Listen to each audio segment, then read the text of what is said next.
On a trip that I took with Senator Graham and Senator Klobuchar, we went to Mariupol, close to the front lines, where with the president of Ukraine, where we took part in various ceremonies and meetings with these brave Ukrainians, 10,000 of whom have been slaughtered by Vladimir Putin in his invasion of Crimea and Ukraine.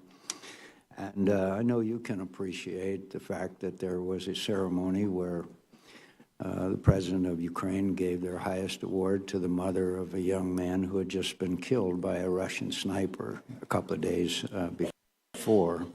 It's always very moving, and it brings home graphically what the Russians have done in Ukraine and Crimea.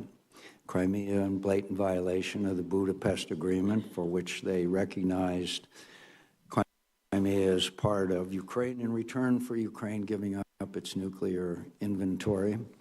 What do you think we ought to do about Russia, General Mattis? Do you think we ought to maybe have sanctions against Russia, or basically sit by as we have for the last couple of years and watch their aggression, by the way, including their precision-guided weapons against hospitals in Aleppo? The list goes on, of the atrocities that have been committed by Vladimir Putin, while we again try a reset.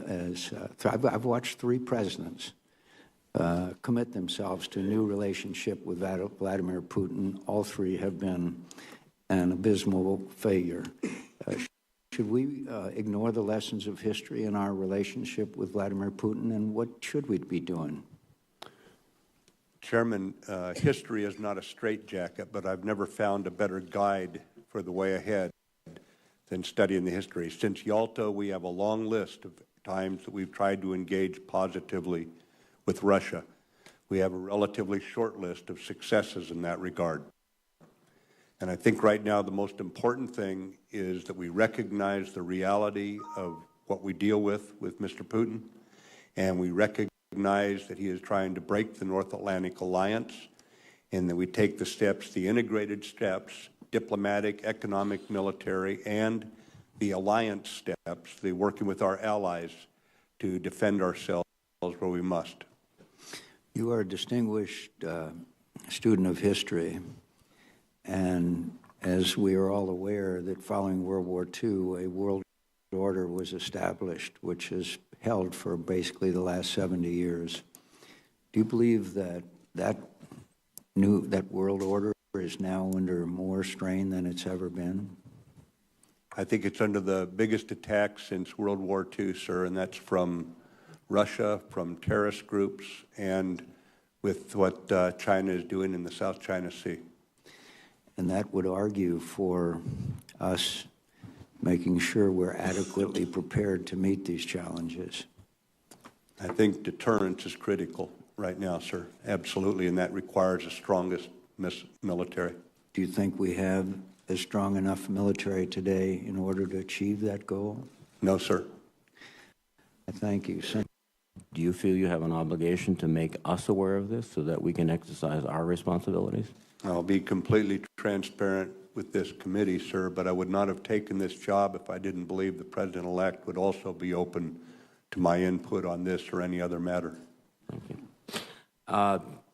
You have talked about the situation with respect to Russia. One aspect of that is operations in Syria.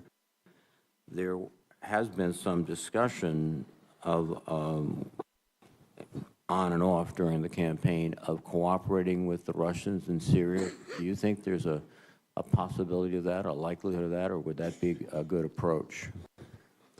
Senator, Russia, to quote the chairman's opening statement, has chosen to be a strategic competitor.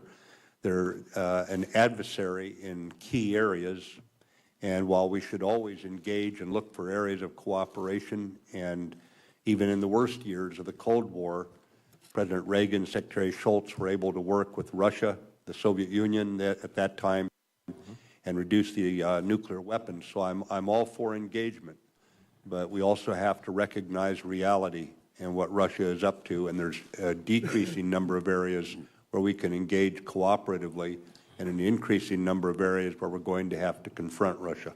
Thank you.